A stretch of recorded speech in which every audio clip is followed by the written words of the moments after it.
Dean Green, deans, university leadership, faculty, staff, parents, friends, and the 2015 class of New York University's Tisch School of the Arts. Thank you for inviting me to celebrate with you today. Tisch graduates, you made it. And you're f***ed.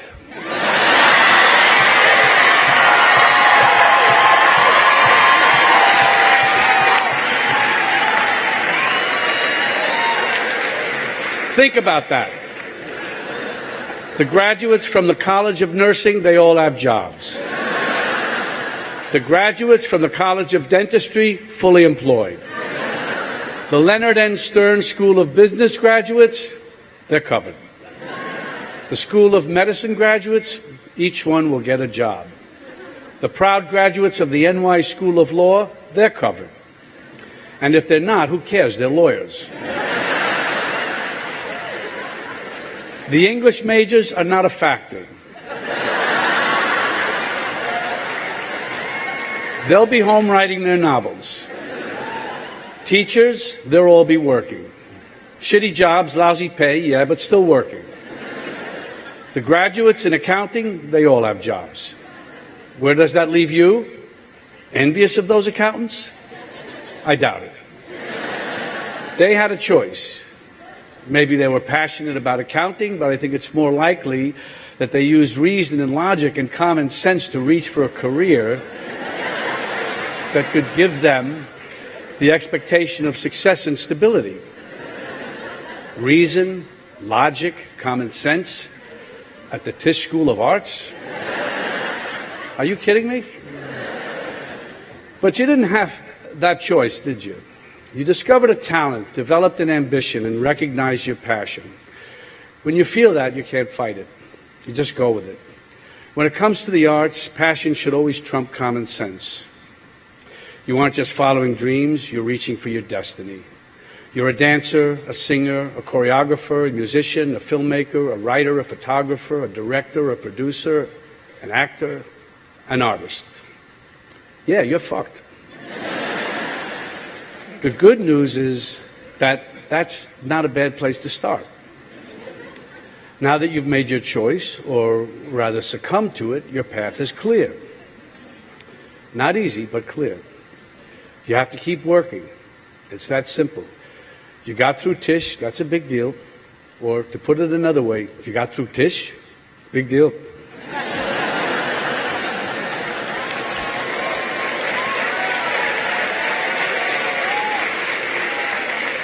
Well, it's a start. On this day of triumphantly graduating, a new door is opening for you. A door to a lifetime of rejection. It's inevitable. It's what graduates call the real world. You'll experience it auditioning for a part or a place in a company. It'll happen to you when you're looking for backers for a project. You'll feel it when doors close on you while you're trying to get attention for something you've written and when you're looking for a directing or a choreography job. How do you cope with it? I hear that Valium and Vicodin work. Well, I don't know. You can't be too relaxed and do what we do. And you don't want to block the pain too much. Without the pain, what will we talk about? Though I would make an exception for having a couple of drinks if, hypothetically, you had to speak to 1,000 graduates and their families at a commencement ceremony. Excuse me.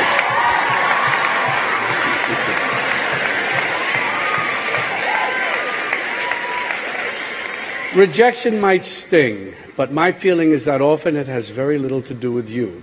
When you're auditioning or pitching, the director or producer or investor may just have something or someone different in mind. That's just how it is.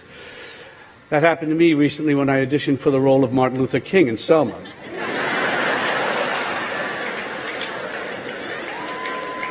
Which was too bad because I could have played the hell out of that part. I felt it was written for me. But the director had something different in mind. And you know, she was right. It seems the director is always right. Don't get me wrong, David Oyelowo was great. I don't think that I would have cast a Brit, but I've got two more stories. These really happened. I read for Bang the Drum Slowly 7 times. The first 2 of the 3 times I read for the role of Henry Wiggins, the part eventually played by Michael Moriarty. I read for the director, I read for the producer, then they had me back to read for another part the role of Bruce Pearson. I read for the director, I read for the producer, I read for the producer and his wife, I read for all of them together. It was almost like as long as I kept auditioning, they would have time to find someone they liked more. I don't know exactly what they were looking for, but I'm glad I was there when they didn't find it. Another time, I was auditioning for a play. They kept having me back. I was pretty sure I had the part, and then they went with a name. I hated losing the job, but I understood. I could just as have easily lost the job to another no-name actor, and I also would have understood. It's just not personal. It can really be nothing more than the director having a different type in mind. You'll get a lot of direction in your careers, some of it from directors, some from studio heads, some from money people, some from writers, though usually they'll try to keep the writer out of at a distance. And some from your fellow artists. I love writers, by the way. I keep them on the set all the time. Listen to all of it and listen to yourself. I'm mostly going to talk about these ideas in movie actor terms, but I think this applies to all of you. You'll find comparable situations in all the disciplines. The way the director gets to be right is you help him or her be right. You may start out with different ideas. The director will have a vision. You will have ideas about your character. When you're a young actor starting out, your opinions may not be trusted as much as they will later on in your career. You've been hired because the director saw something in your audition, your reading, in you that fit their concept.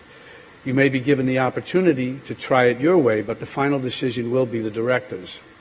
Later in your career, when there's a body of work to refer to, there may be more trust from the director, but it's pretty much the same thing. You may have more opportunities to try it your way and may think the director has agreed to your take, your take is the best, but if it's a movie, you'll be nowhere near the editing room where the director makes the final decision. It's best when you can work it out together. As an actor, you always want to be true to your character and be true to yourself. But the bottom line is, you got the part. And that's very important. As a director or producer, you also have to be true to yourself and to the work. A film, a dance, a play, they're not tents where artists get to play and express their individuality. They're works of art that depend on the contributions and collaboration of a group of artists. And it's a big group. It includes production and costume designers, directors of photography, makeup and hair, stage managers, assistant directors, choreographers, etc., many more to name that I won't now. Everyone plays an important part, an essential part.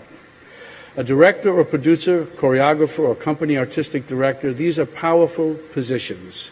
But the power doesn't come from the title. The power comes from trust, respect, vision, work, and again, collaboration. You'll probably be harder on yourself than any director. I'm not going to tell you to go easy on yourselves. I assume you didn't pick this life because you thought it would be easy. You may have to answer to a director for a job, but you also have to answer to yourself. This could create conflicts for you. You want to play the role your way, and the director has a different idea. Discuss it with the director. Maybe there's a compromise. There always should be the space to try it both ways. But don't make a production. But don't make a production out of it. I guess this is some typo here because it's not a democracy. On the set or on the stage, someone has to make the final decision. Someone has to pull it all together. That's the director. So don't be obdurate. No one's going to see you do it in the quote unquote right way if you're not on the stage or in the movie. I can answer the question that's on all of your minds right now. Yes, it's too late to change your major to directing. While preparing for my role today, I asked a few Tisch students for suggestions for this speech. The first thing they said is keep it short. And they said it's okay to give a little advice, it's kind of expected and no one will mind. And then they said to keep it short. It's difficult for me to come up with advice for you who have already set upon your life's work, but I can tell you some of the things I tell my own children. First, whatever you do, don't go to Tisch School of the Arts.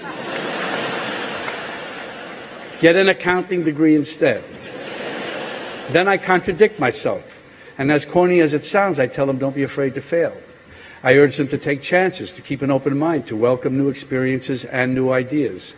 I tell them that if you don't go, you'll never know.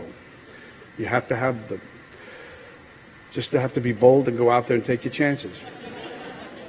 I tell them that if they go into the arts, I hope they find a nurturing and challenging community of like-minded individuals, a place like Tisch. If they find themselves with a talent and a burning desire to be in the performing arts, I tell them, when you collaborate, you try to make everything better, but you're not responsible for the entire project, only your part in it. You'll find yourself in movies or dance pieces or plays or concerts that turn out in the eyes of critics and audiences to be bad, but that's not on you, because you will put everything into everything you do. You won't judge the characters you play, and you shouldn't be distracted by judgments on the works you are in. Whether you're working for Ed Wood or Federico Fellini or Martin Scorsese, your commitment and your process will be the same. By the way, there will be times when your best isn't good enough. There can be many reasons for this, but as long as you give your best, you'll be okay. Did you get straight A's in school? If so, good for you, congratulations. But in the real world, you'll never get straight A's again. There are ups and there are downs. And what I want to say to you today is that it's okay. Instead of rocking caps and gowns today, I can see all of you graduating in custom TSOA t-shirts. On the back is printed, rejection. It isn't personal. And on the front, your motto, your mantra, your battle cry, next. You didn't get that part? That's my point. Next. You'll get the next one or the next one after that. You didn't get that waiter's job at the White Oak Tavern?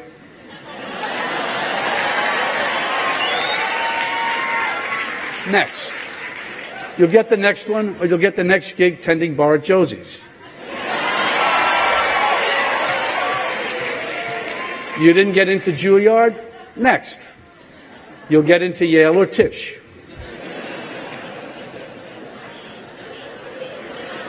You guys like that joke, so it's okay. No, of course, choosing Tisch is like choosing the arts. It isn't your first choice, it's your only choice. I didn't attend Tisch, or for that matter, any college, or my senior year of high school, or most of the junior year. Still, I've felt part of the Tisch community for a long time. I grew up in the same neighborhood as Tisch. I've worked for and with a lot of people who attended Tisch, including Martin Scorsese, class of '64.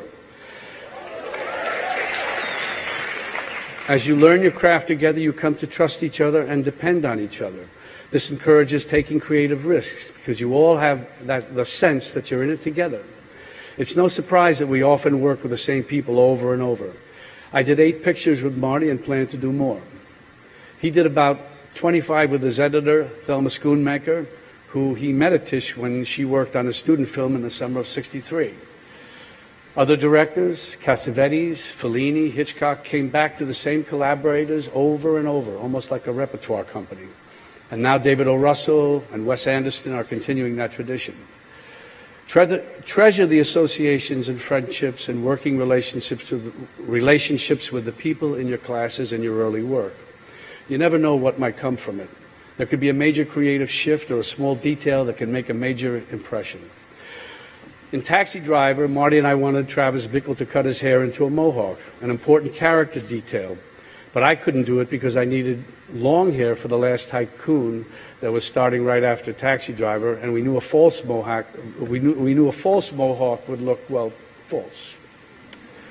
So we were kicking it around one day at lunch and decided to give it one shot with the very best makeup artist at the time, Dick Smith.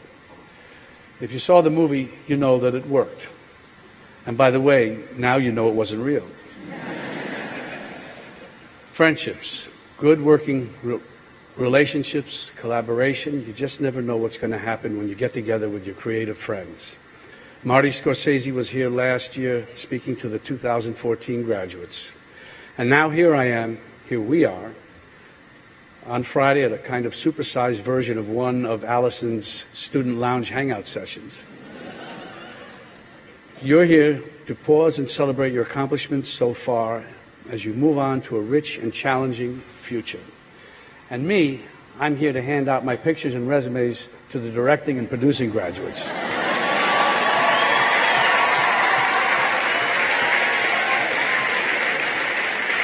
I'm excited and honored to be in a room full of young creators who make me hopeful about the future of the performing and media arts. I know you're going to make it, all of you. Break a leg. Next. Thank you.